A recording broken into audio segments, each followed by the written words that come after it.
Hey everyone, welcome back to the podcast. Today we have a really exciting guest with us, Suhas Sumukh.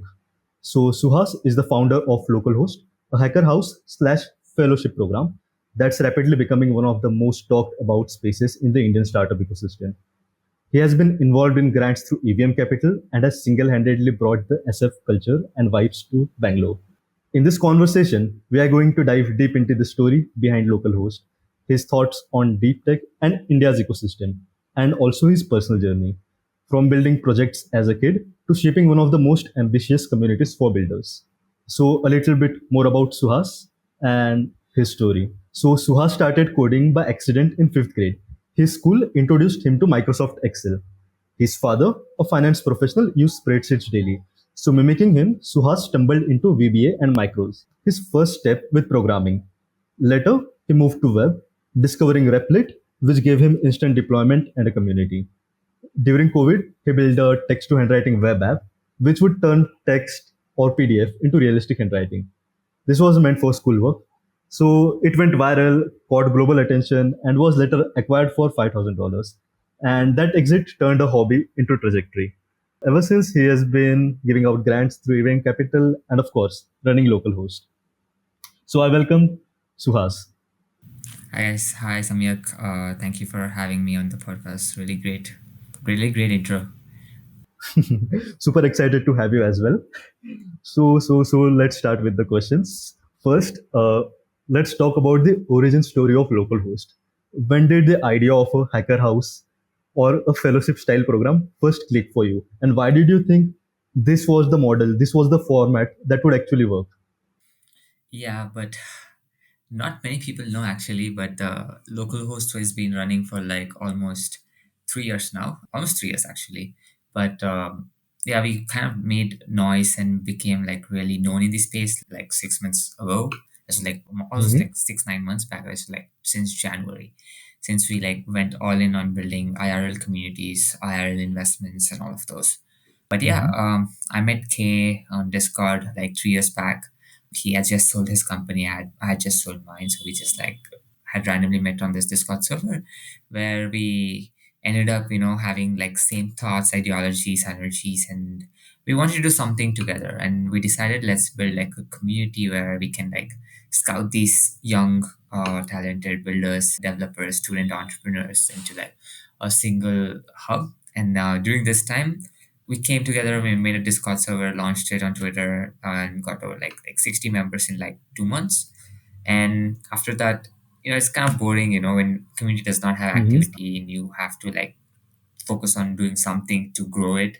It's not just like you made it for just the sake of it. And that's when we realized that, Mm-hmm. just having community is not enough, and we have to like focus on getting some value addition or prop to it. And then we realized let's host hackathons because that's like the great incentive to attract talent and attract young folks, right?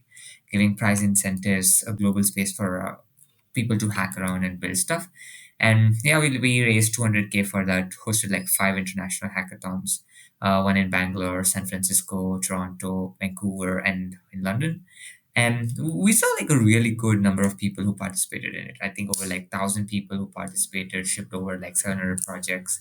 And that's when it clicked, that there was like a really great talent layer across the world. And these guys, met some a random kid from Canada would have met some random kid from Africa, and they come together, hack around and build something together. And when this thing happens through community, you can think more bigger ways, right? Getting an impact.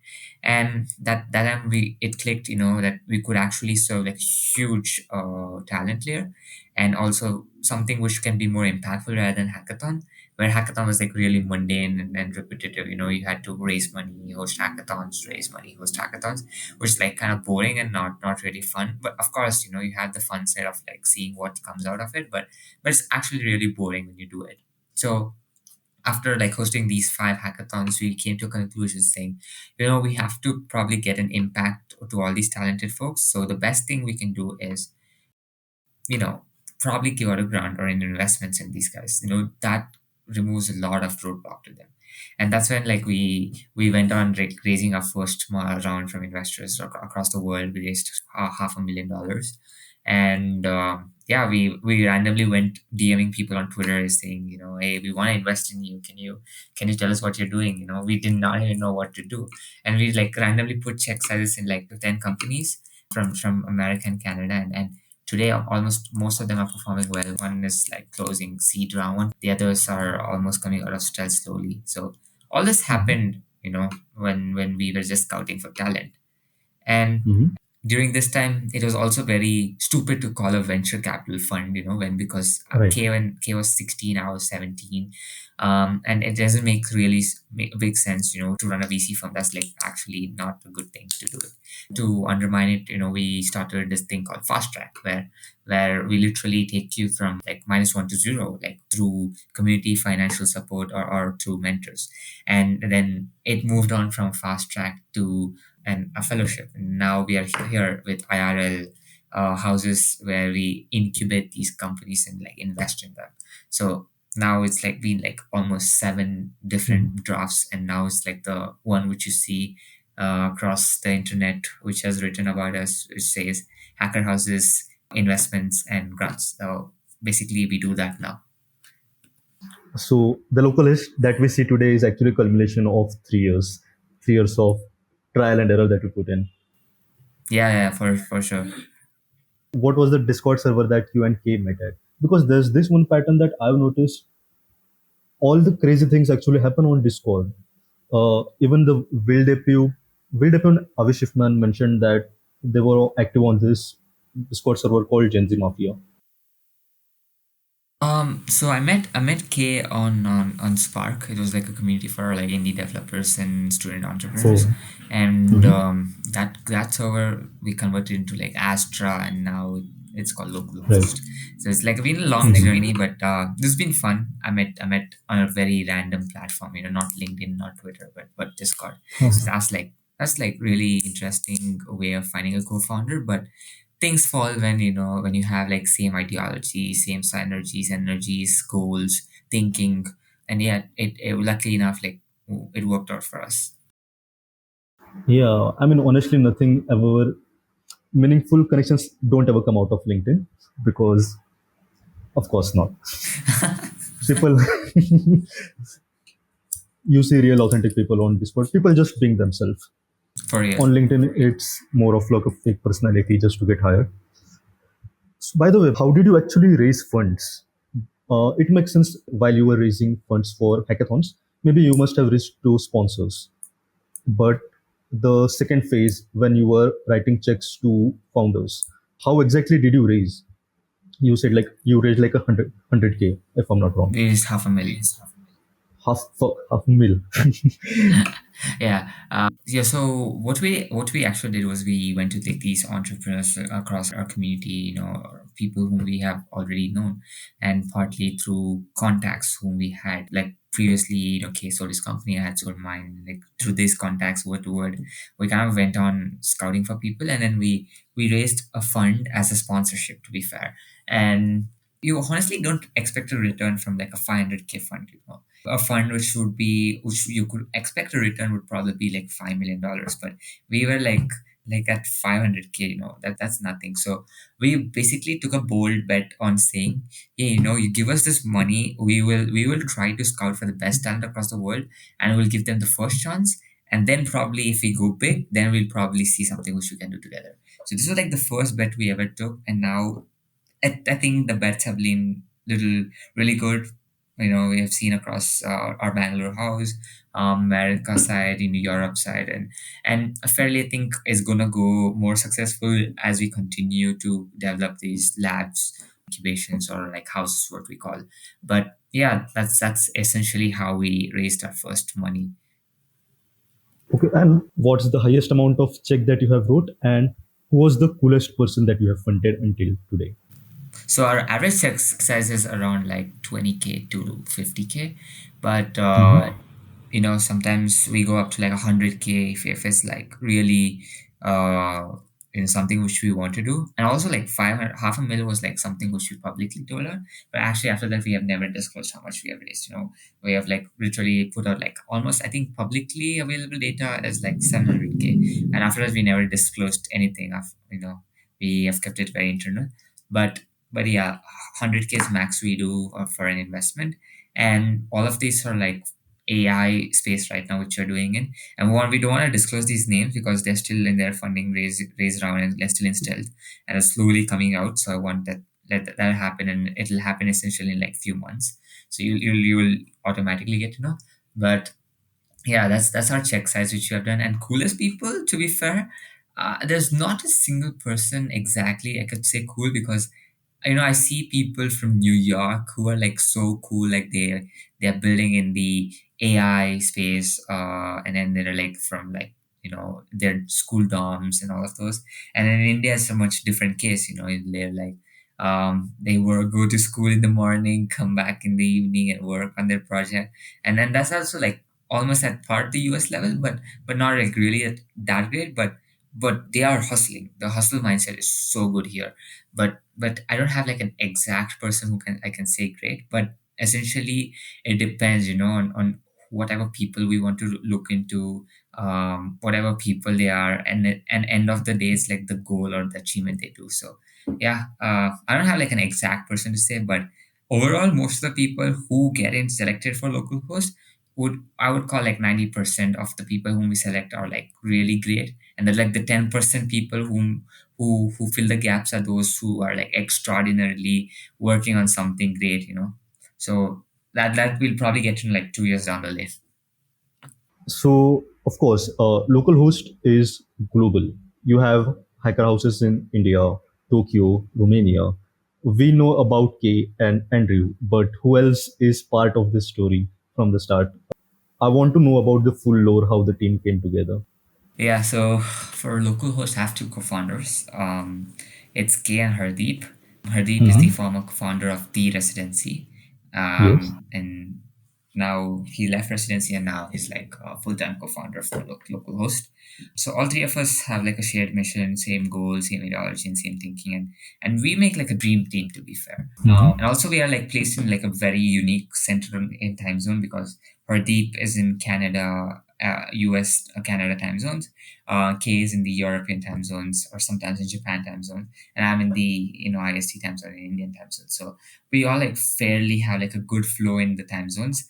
So that's also like a great advantage for us. But yeah, the lore is Hardeep is a great storyteller, is a great Mhm. media person, and as everybody says, attention is something you need, and Yes. and for us, that attention is giving out stories of people who are doing cool shit in their life. And these include people who are from these cities who like the world doesn't know they exist, and people who are building some really cool stuff. So we give them like an opportunity to share their story to the world. And Hardeep does that part. He does take care of the local host media and community part, Mhm. and me and Kay do like the investment side and the houses side as a program. Mhm. So that's like how the entire team is bifurcated. So we all Oh. came together, like of course online community, me, Kay on Discord, Hardeep at Twitter, and we ran this experiment where we gave out like 40 grants of $2,000 each to like when Socratica Simpson was happening in Canada. And it turned out to be like really great at outsourcing talent. And then, yeah, everything happened really great. Hardeep was inspired by the team, was also looking for like a breakout and wanted to join. And we were also looking to go full swing on this, the new model, which we're talking IRL thesis. And who's better, when a person who has already built Exactly. media division and the community side, then Hardeep filled the gap for us and in that segment. Mhm. And now we are like three Venn diagrams as a dream team. Super cool. Super cool. Hardeep is actually a pretty cool guy, man. Oh, he is like a really cool guy. You should probably meet him if you have the chance. Like if he's now in India, so if you ever come to Mhm. Bangalore, you should like probably have a chat with him. You would love him. Sure, sure. So the next question is about virality and scale. So you guys have obviously cracked virality, and you guys are shaping the narrative way better than anyone else in this space. And now you have way too much attention and so many eyeballs. So how do you plan to handle the flood of applications that you will be receiving? What's the strategy to filter out spam, the credential maxers, the grant farmers, while keeping it authentic for the real builders? I mean, yes, it's a very valid question. Before even we actually cracked Virality, like the one which we hosted, the Bangalore house, for that itself, we had like over like 500 or 600 applications because we were just open for like almost 2 months. And that in Mhm. itself gives like a litmus test of how it's going to be if we crack Virality. I sat through almost 150 to 200 interviews, and out of Mhm. that, I brought it down to like 50, and out of the 50, we selected like the best 15 folks, and we flew them to Bangalore for 30 days. And all of them were like super high agency folks. But going forward, I think it's going to be hard, of course. We'll probably have like Mhm. thousands of applications coming in, and Mhm. we'll probably have like a hard time like sitting and judging all of these guys. But it's also like a fun part. You'll probably find talent from some random city in India you wouldn't even have remembered or probably known or heard. um yeah, so we essentially go through like sorting out the applications, sector wise, AI, Mhm. hardware, deep tech, video games, different sectors what people have applied for. And there we like sit for like see what the person has written about him, his nerdiest things he has done, Mhm. how cracked he is, examples or projects he has built. And we filter them out like with 50 to 60% of people. Like the top 40% we sit for interviews, and out of that we select the top 5%. And among that we select like which product has the future proof, which is investable. And we sit like a VC, we sit and do a thesis on this founder and this product, and we select the top 15, 20 people which we want. So it goes through a long process of selecting them, almost like a month or a half. And yeah, that's most of the time which happens. And coming to grant farmers, that's one of the biggest concerns in the entire space, because I've openly tweeted this saying, people collect grants like Pokemon cards right now. Like I Right. meet a person who has like 15 grants collected so far, and he hasn't shipped a product in 3 years. And that's crazy because having access to like capital as a grant is like Mhm. huge unlock and an unfair advantage you have over others, that you can fully benefit, like use it to the best of it. But I see few people who like literally use it for like grant farming it and just collecting it. Mhm. But that's why I cut off grants completely from the calculation and on the application.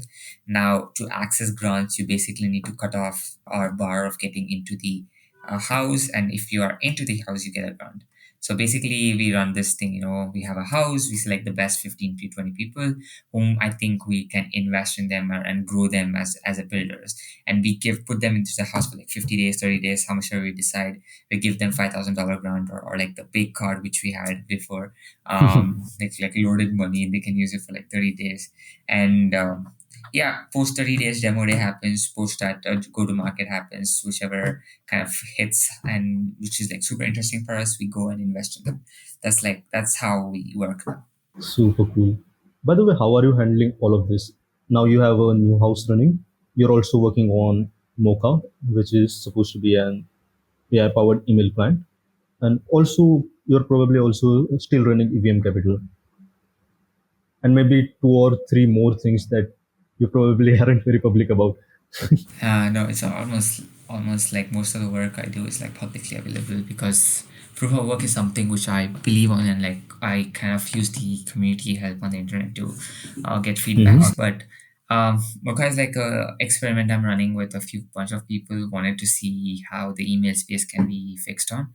But rest apart that, local host and EVM are like something which is like on a core focus, because this is somewhere we are like trying to build something as a team.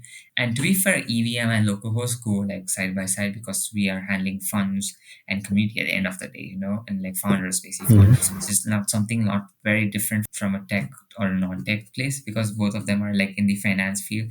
It kind of like goes parallelly. So Mhm. yeah, EVM is very much on a grant, as a micro grant, and localhost is more like an investment and a space for you to experiment what you want to do. And that's the only difference. And that's like, since it's like parallelly working, I don't have to focus on like two different things. The EVM can be done like as I work on local losses. It's not something which requires a lot of dedicated time. Okay, cool, cool, cool. And the next question is going to be about your vision on deep tech and hard tech in India. So, what's your utopian vision for Indian startup ecosystem? If all of this is into place, we would be on a good trajectory. Um, I am very optimistic about deep tech space in India because I've already interacted with people working in the space who are building like autonomous cargo planes, lightweight UAVs. Yeah, a lot of bunch of people working on different stuff. But the problem is actually not the talent here. The problem is our regulations, which is not like suitable for these guys, and also our VC space in India is like terribly bad for it. Like I've seen people in hard deep tech like struggle to raise money for from VCs or investors because it's just like here it's more like business minded and not about innovation. And but comparing to West or China, they spend like money on R&D, like a lot. They treat it like it's a core functionality for them and not more like how we treat it as a business. And like for Right. example, if you take an example of India and South Korea, South Korea almost spends like 5% of their entire GDP on R&D, and India spends almost like 2% or like point 5% to be Point fair. 0.9. It's And like that's point like 0.9. comparing the size of country like Korea and its GDP and economy, and we Mhm. are like the fourth largest economy. That's like so bad, in terms of how we've been performing in R&D space. So that's one thing which I am like super sorry about. And like there's one tweet by Arman, it says, um I'm bullish on Indians but bearish on India.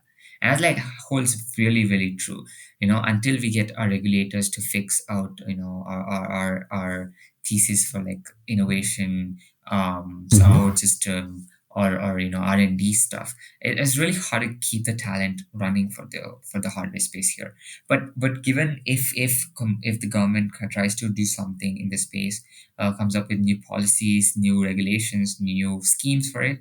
I know there are a few schemes, but honestly, I have few people who have gotten these grants from government, and it's taken like 6 months to get that fund like widened, and that's like a sum of like 5 lakhs. That's like a huge gap for like small, like a 5 lakh grant.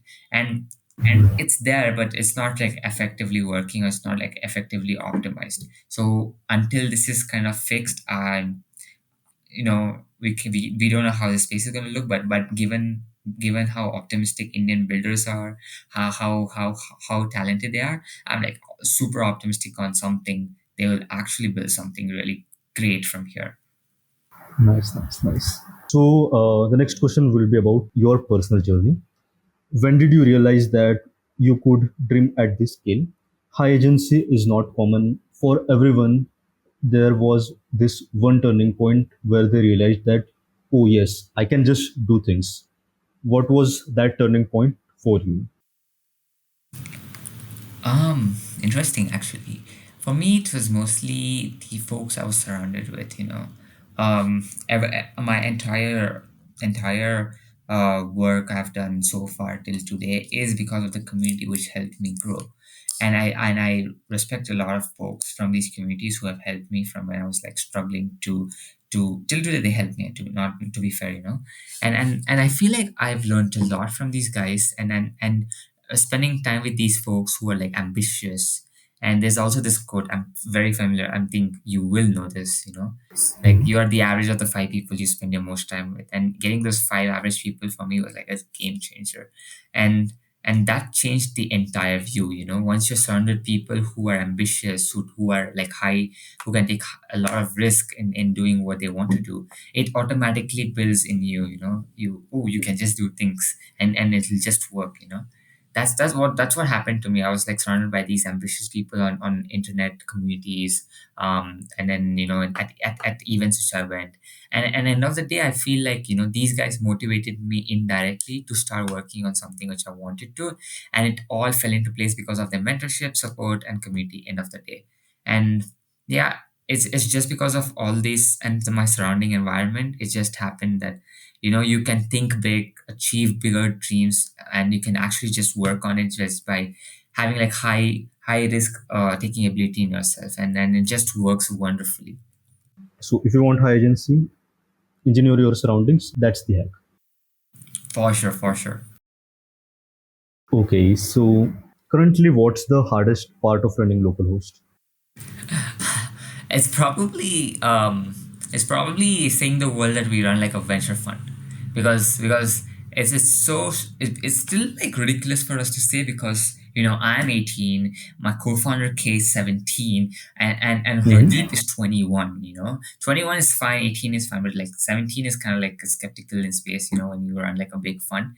So that's like one of the hardest part. But also the other hard part is probably mass expanding. We are probably expanding a lot right now, but that's like in a good sense. But at a point where I fear is, we might hit that local maxima where we will be like rock bottom, and we'll be figuring out what to do next, which I'm like really looking forward to not happening, and like looking at like much broader vision and goals. And the our more hardest part is probably like raising capital in coming few months or years. And I feel that will not be like a so much of a hard work, because the given work we are doing for the last 9 months, or like last 1.5 years, and the next 1 year which we have planned, if everything goes well, I think that lays a solid foundation for us to grow. But yeah, that's something which we kind of have to battle is with our age and like the fun which we handle. So like those are the major two things which we are like the most hardest part of running locals today. So it's like Phineas and Ferb. Aren't you too a little young to do this? And Yeah, you're like, yeah, yes, yes, we are. yeah, yeah. So true. Super nice, super nice. And while you are reviewing applications, what's the single red flag that annoys you the most? But there's actually not a single reason there. Like it's a lot of reasons. One being you trying to show how smart you are, rather than showing us what you have done. I don't want to know like your what Olympiads you have won, like what college you go to. And I feel like it's good thing to say, but I don't think that's like your entire personality. Like our majority of the applications, if you see from top tier colleges in India, say that I am studying this, I got that, I got this, I'm part of this club here, blah blah blah.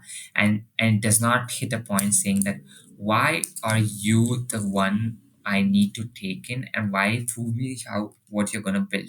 And they fumble hard in this, because these guys have built around this societal norms saying, you are the person whom you're going to, like, for example, college as an example, you go to maybe a top tier college, and your not entire personality is not that. What are you if without this college? We want to know that. And that's like one example, and the other example is trying to be everything. Of course you're a founder, I get it, you have to be everything, but trying to be everything and trying to just show it on paper is kind of like a red flag.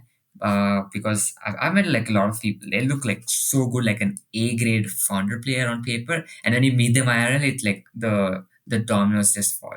And it makes so much sense, because you know it just doesn't work, because these guys are clearly haven't had like the self goal of building something. They're just there for, like, as I said, milk grants, just access to community. Yeah, there are like n number of reasons, but we try to look for people who have the intent, momentum, and clarity of what they're building. And once we have all these three started, that's when like we had like good to go, like a green flag. If the intent, clarity, and momentum is not something which is clear, and the entire application is like a red flag for us. Cool, cool, cool. Nice. By the way, what are your plans? So every ambitious builder wants to move to SF. Are you planning to move to SF for a few years, or the complete plans are staying in India, doubling down on what you're working on right now? Um, not exactly sure, but I feel the reason why every ambitious founder wants to go to SF, and I also say they should go, is because you will find the energy, hunger, community, people whom you can surround it with. And I'm not like very against going from San Francisco. I feel, and I should say, like, every person should visit or probably build from there for like certain time, and it gives them like a lot of access. We are like just giving an access to people who can't go to SF because of some issues, monetary, finance, visa, maybe, I don't know. It can be a lot of issues, but but essentially we're trying to build this bridge where people can witness or feel the community of essentially like SF in Europe, India, Japan, or somewhere. But I'm not trying to replicate SF, but I feel like people should go to SF. Loki, that's like the place where things happen, and where people actually get shit done. And that's where I feel I 100% agree where people, when they say they want to go to SF, I feel like they should go. And with my plans, I have no clue yet. I'm like still figuring out. Maybe yeah, I might go. Maybe I might not. But it just depends, how I want to be aligned and work on the next few years, how I want to work. Because as I said, the next couple of months or year which we work is the foundation of how we progress for the next 5 years. And yeah, I have no clue what's like for me in the future, but I'm like really positive and bright about what's going to happen with all of us and at localhost. And yeah, I'm like super optimistic about it. So you visited Japan 2 months ago, right? How was your experience about the startup ecosystem there? Because it's almost non-existent on the internet. There's not much media or content that they are putting out about startup ecosystem in Japan. So you saw it from the front seat. How was the experience like, and how is the startup ecosystem there? Japan was really great, culture wise, city wise, experience wise. It's really great. But startup ecosystem wise, it's there, but it's not visible because there's not many youth people working in startups there. Most of the and also given the birth rates are going so low in Japan, like most of the people who are in Japan are like old people, like 40 plus or like 60 plus people, and there are like very few young people, and even if they are ambitious or young, they fly out to like US, Australia, and then Singapore, maybe these places.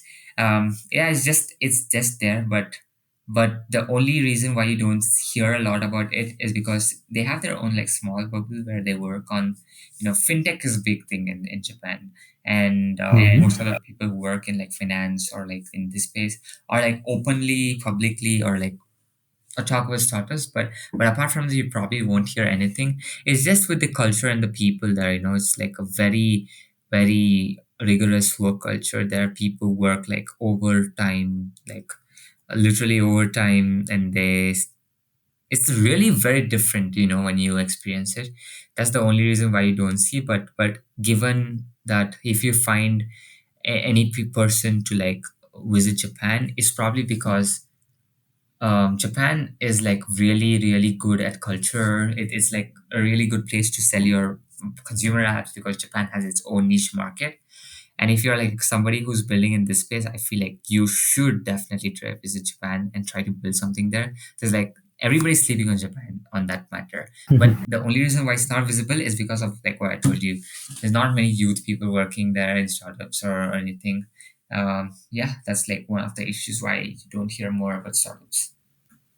But maybe it's a really good place to build from, because I think Notion founders spent quite some time there. Yes, I 100% see a lot of digital nomads or solopreneurs building there because, as I said, it's like everybody's living on the Japanese market. There's like clearly a good space for you to build a consumer app and only sell it in Japan, and you probably can make millions of dollars in your bank account. But yes, it's hard to also crack that because consumer apps themselves are so hard to scale, and if you probably get something hit, it's a brow win. If not, it's like a great place to explore, work on like robots. If you're into robots or hardware, it's like the best place for it because they're like very futuristically planned cities. Really, really great technology and advances. So it's like very good experience for you to go visit and build from there. Any cool robotics startups that you saw there? There are like so many. There are like this restaurant where robots are there. There are like some few people working on like humanoids. Few people working on like rovers and all of these. And some people are actually university students there. So that's also like really interesting to see. Only like a fraction of few people working over there. Not like entirely like how the US has like a good abundance of talent for like young folks working in Mhm. startups. You won't see it here, but it's very rare. But it's there, very like on a very fraction of a very fractionally small part. That's why we fly in founders from invite founders from like Europe, America, India, Asia, little countries like Malaysia, Singapore to come to Japan, experience the culture field for like a month or so, because it gives them like this retreat and gives them like a good experience out of their own bubble to come explore a new city and build from there. So one reason why we do it, but yeah, it's like a really good market to build some consumer apps and sell it there though. Okay, okay. Nice. And by the way, how are you finding people to run houses in different countries? For Japan, of course, you in UK, but now other countries like you have Romania and then other few. How are you finding people to run these houses? Other, because Kay lives in Europe, he has like a fairly good connects for like good community builders there, and with the help of those, we are like running the houses. And also, it's not only like community guys; there are like really great engineers, founders who run these houses. So it's not only a guy who works on community runs this, but it's actually a set of engineers and founders who runs the entire house by themselves. So it's completely like ownership based. You know, even if you're like a fellow resident, you feel like you have like some ownership to run the house. So it's like we don't like do a hierarchy for the houses, but essentially there's like one person who takes care of all the things. They can be from like case contact, or like maybe friends of ours. So yeah, that's how we mainly source people to work with us. Nice, nice, nice, nice. And what's the next big thing that you're chasing? The next big goal for Suhas? Honestly, even I don't know what's life for me, but I'm like, as I said, I'm like super optimistic about our next goal with localhost. Given all three of us, Kardeep, me, Kay, are like super in on this and working towards making like a big impact. So I'm like super positive on what we're gonna do. So yeah, I have like no clue like where we are gonna end up, but like we are like on a like a phase right now where we are like figuring out what's like the big thing which we can do, where we actually get like a huge community access to these guys. So once we break that code, I think you'll probably get to know what's like the big thing which we're doing. So we're like we happen to go viral, which is good. We happen to make name everywhere. That's also pretty good. Now we are at this point where we are trying to go from point A to point B, and that's going to take some time. We have to think what's going to make us so much more different from other people. How are we going to raise a fund now? All of the other questions. But once all these questions are like solved or answered by us, then probably we'll probably know what's our big goal. By the way, what do your parents think about this? What you're doing? It's actually funny because it's really hard to explain what I do, but yeah, but since my father is from like a finance background, my mom kind of understands a little bit, saying like venture capital, community based, quadratic funding, network of hackers just makes sense for them, so they understand. But it's really hard to explain my relatives what I do, but it's fine. Yeah, one day they'll get to know what we do in simple words, because we are also like we kind of like pivoted like 7 times in the past few years, as I said. So it's like really hard to even define what we do. But now I feel like we have like a good motive, like what local host is. It's like media division, community, hacker houses, and investments. So now we are like kind of like we have our moat to now say, and it's not like we are like in floating in the air, like finding for the next big thing. About EVM Capital, so I heard, so while I was researching and watching your podcast, is it true that you did not have any third party investors for EVM Capital? All the money came from you and Andrew. Yeah, it's 100% true, because we never raise a capital for it. We never raised a capital for EVM capital like how we raised for localhost. EVM is very much self funded till today. And yeah, EVM actually was like very much self funded, and still today is also self funded. We had like one or two investors who were backed us, like Ethereum India and Defolio, who backed us for like the crypto track, and like few angels investors who backed us. But apart from that, majority of our grants go from our pockets. It's like we have never raised a single dollar on from anybody. That's super cool that you had this vision of I want to support the ecosystem, and you did not actually wait for and you did not look hard for funding. You just did it yourself. I think that's super dope, man. That's super cool. So this one's a little bit different question. It's about the black pill mindset. Some people would say that you had an unfair head start growing up in Bangalore, parents with having roots in finance and engineering, while others come from tier 3 cities with fewer resources. They might feel like they have already lost. What would you say to them so that they don't feel, so they don't trap themselves in this mindset? Um, Honestly, my parents gifted me like this computer when I was like 6 years old. When I was like in first standard, because that's when school started teaching me, introducing me to like IT and all of those stuff. But I started programming only in like fifth grade, so that's when it took me a lot of gap to like also learn. But yeah, I would say I was privileged by my parents to like have all these accesses at an early stage, and I ended up using it on the right direction, which ended up helping me like as a person who I am today. But I wouldn't say that's like an unfair advantage. Maybe in some case it is, I wouldn't deny it, but if you come from a tier 3 city, the best probability is like you try to find the best five people of whom you want to be surrounded with, because those five people are literally going to change your life forever. Like, it took me some time to find my top five people, but when I found them, it changed everything. You can literally see risk taking ability, you can literally see how people are thinking, your mindset changes, your network effect changes, everything. And for me, it all changed over here. It did not change because of me growing up in Bangalore. Maybe Bangalore did have few startup folks, but I wouldn't say that's the case. When I did the India tour with localhost like last summer, um I literally saw like one of the best builders from like tier two, tier three cities, building in decentralized science, decentralized finances, working on like EV hardware stuff. And honestly, I thought it was just in Mumbai, Bangalore, Chennai, Delhi, where people really work on cool stuff.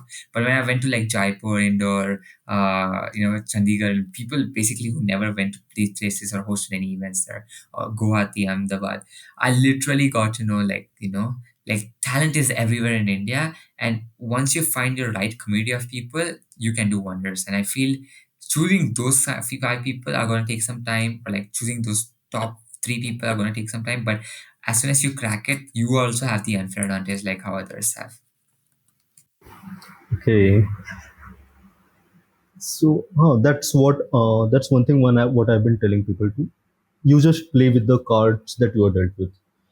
Like stop with the black pilling mindset. Just get best out of what you have right now. Of course, it probably won't be as good as someone who's an SF, but just try to make the best out of what you have. That's one thing I would like to say to everyone who's watching this. And another thing I've completely forgot to ask about this localhost India tour. So, what was the goal of localhost India tour? Was it for outbound talent hunting, or was it just to get an idea of whole picture of India? But like as you said, you 9 months back, like 9 months back, January, Mike took like a big decision to move from like the online part of giving us grant to move to IRL. And we wanted to take the first big bet, and what's the best place? Like India is the best place to find, right? Because they're like really great engineers, really great founders maybe here in Bangalore and all.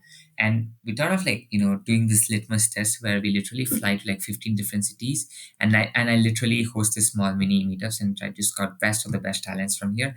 We had over like 1,000 people who showed up in these places. We went from tier one, tier two, tier three cities, met a lot of folks, understood what they're building, and then post this tour, we literally realized that like there's literally talent in India. Like a lot of people are building cool shit, and it's just like not shown to the world because these guys don't have access to a platform like us to show the world what they're doing. And that's when I realized that we can probably run an experiment for our house and see how it works. And you know what happened after that? It just blew up. Right. It worked fine. um now it's the big next big thing is probably like getting, like we have like a threshold now, we have to like take that bar a little more higher for the best talented founders. But yeah, I'm like super optimistic about how it's going to turn up. Mhm. What's your opinion about outbound scouting instead of putting out applications, forms, and then interviewing them or reviewing the applications? What were the differences? Which one did you find was better, and what were the advantages? हर एक का एक ना कोई advantage होगा, कुछ disadvantage होगा. What was the trade-offs between both of them? And what would you prefer if you had to run another fund, let's say? Of course, online. I mean, offline to India tour helped us get a lot of folks who got to know about us, whom I got to know about them, rather than an application. Like the in-person meetings have like a great rapport and a connection. You understand, you can feel their builder energy and how passionate they are through IRL speaking. And literally for our Bangalore house, I bought like 50% people from like the IRL meeting and the 50% people from the applications we had put. And the applications wise also, it's not like really that bad, but the only part where you kind of missing the application is the human connection you have, like when you meeting IRL versus over a Google Meet call, so that's there. But I would go with like the IRL method 50%, and I mean the online method 50%. That gives like a good balance of people who are like nerdy, who are like really good and really good at like being like a good builder, good at soft skills, conversations. And when we combine all of these guys into one room, it's gonna be like a wonderful environment for them to work. So yeah, it's like I would love to have like a mix of these two. Yeah, that sounds right. Super cool. So we would be wrapping up with a few last questions now. What's the this is not the same question as I asked earlier. What's the end goal for Suhas when you are 70 or 80 years of age? What do you expect to have done with your life? Something. Wow, 70 and 80 is like a long way right now. I'm still 18. That's like so far.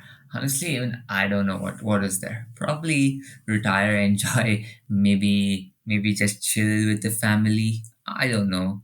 I Loki should be like, you have more time to spend around with, but I have no clue what's going to look at 70 or 80.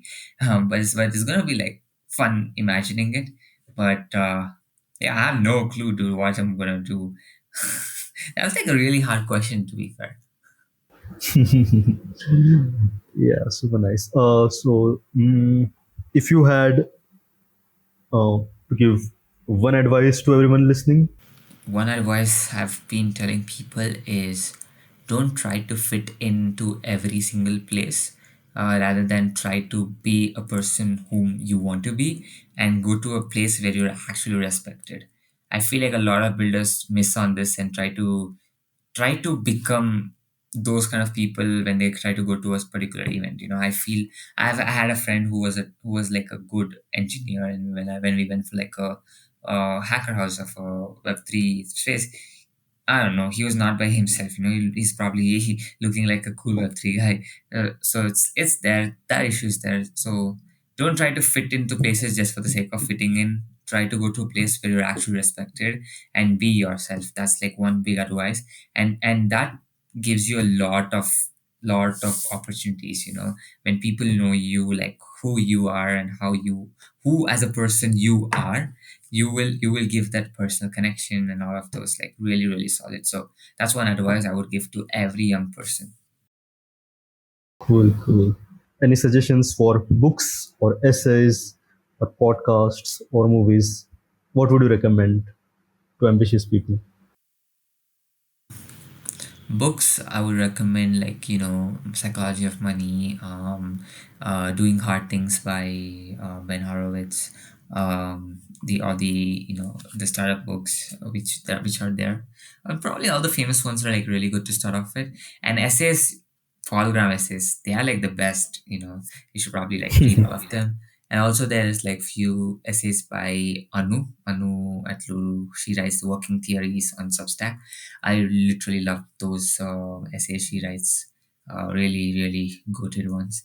And podcasts, I like Nikhil Kamath podcast. It's like a mini MBA course which he's doing for free on YouTube. Right. And there's All In podcast by Chamat, Jason, and all his other buddies, David, Saxon, all Mhm. of these guys. They a good learning curve if you are interested in tech, economy, and all the other different intersection between these. It's really good podcast. Highly recommend everybody see use it. I mean, watch and learn it from it. So yeah, those are my suggestions. And by the way, do you take notes for the information that you consume, let's say essays or podcasts? Essays I mostly consume it like in a one go or like maybe like reread again. Maybe most of the times I read essays like when I'm like flying, like I've downloaded the PDF and keep them and like read on my journey. Um, yeah, it's like a good space for you to read. I don't essentially make notes for essays, but for like podcasts, I like write like few notes. When it comes to like business matters or like maybe like finance matters which are like really something which I learned something from it, then I write it. Otherwise it's like I go through and listen through like mindsets of what people are, how they talk, more like their soft skills. I understand their soft skills, and all the other aspects of the podcast. But yeah. And does it happen like you have watched tons of podcasts and like you have made tons of notes, but you never visit them again? Has this ever happened to you? Not really, because I don't write a lot of notes on podcasts either. It's more like I consume them, understand them, and if it's more like mathematical or like scientifically required, something which you want to learn. For example, Nikhil Kamat's venture capital thing. I learned a lot of things there. About like deal sourcing, term sheets, and all of those. And I have a notes for those separately, which is like in my drive for like understanding thesis and investments. So that's like one example I could give. But I go back and revise them when I'm actually working on something like those. But it's like a rare case scenario of me writing notes for a podcast, though. Okay, okay. So yeah, those were all the questions that I had for you. So that's a wrap up. And thank you very much for giving this podcast time. For viewers watching right now, it's 12 a.m. right now. Thanks to Suhas for taking out time. And thank you everyone who watched this far. Bye bye, everyone.